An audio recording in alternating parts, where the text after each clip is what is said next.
Flying High, now on BBC Two. I always knew Gary Rhodes was full of hot air.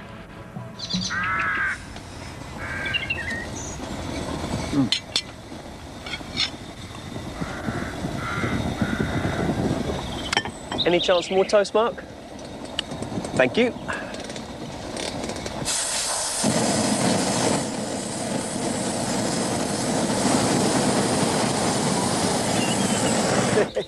This programme's really up in the air. Hi, my name is Mark Simmons. Everybody calls me Nobby. For the past 35 years, I've been a professional hot air balloon pilot.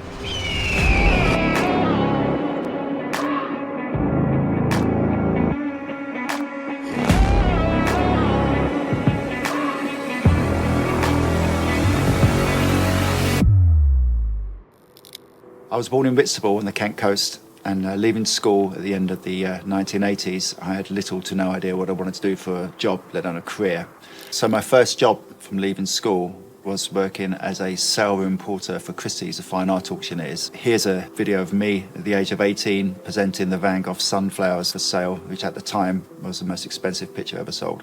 Whilst working at Christie's in the late 80s, I lived in Peckham in South London with an old school friend called Greg Mason. And Greg's father, Peter, had recently had a career change and had started a hot air ballooning company. And one day Greg asked me if I wanted to give his father and him a helping hand to clean one of his hot air balloons. First time I ever saw a hot air balloon, first time I ever touched one, and we set it up in a park in Margate just to get it cleaned off. And I can remember being stood at the end of what's called the crown line, which is the rope that attaches to the top of the balloon and helps stabilise it on inflation. And I was at the far end of this rope, and all the people in the park were stopping to look what was going on and coming up to me and asking questions that I didn't know the answer to, but I quickly learned that it's quite inspirational, hot air balloon, to many people. They just want to come and see what's going on, and I was immediately hooked. Shortly after this first encounter with a hot air balloon, I heard from Greg that his father was looking for someone to come and work for him full-time as a ground crew. Every hot air balloon needs a ground crew to help set it up and chase after it during flight.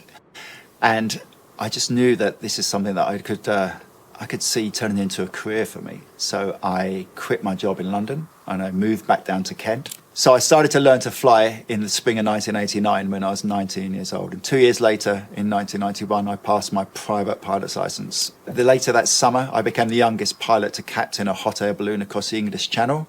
And in the winter of 91, I passed my commercial pilot's license, which allowed me to earn a living from flying hot air balloons. At a young age, I got to travel a lot, flown in over 40 countries and flown for some great clients, including Coca-Cola, Motorola, Michelin, Action Man, Financial Times. In 1995, Virgin approached me and asked me if I wanted to take on a franchise for Virgin Balloon Flights. I'm based down in Bristol and Bath, where in my career I've flown close to 40,000 people in my hot air balloons. Hot air balloon is very weather dependent, and therefore the UK season is summertime only. During the winter, I've been very fortunate to travel and fly in many places around the world. And from 2007 for 13 years, I spent the winters flying and working in Bagan in Myanmar in Southeast Asia. I've been very fortunate in my career not only to fly in some beautiful places and see the world from the sky, but also meet some very interesting people.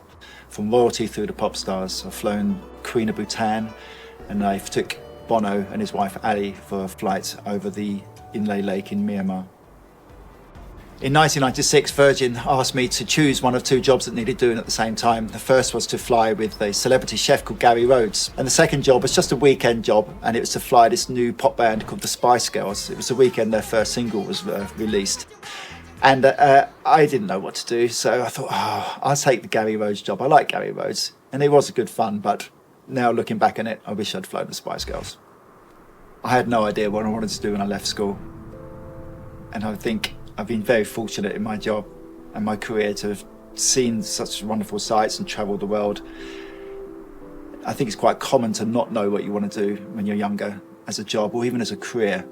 I definitely didn't. But one thing I did know is what I didn't want to do, and that's be stuck indoors. I wanted to be outside. I needed to travel, and I think that's the answer.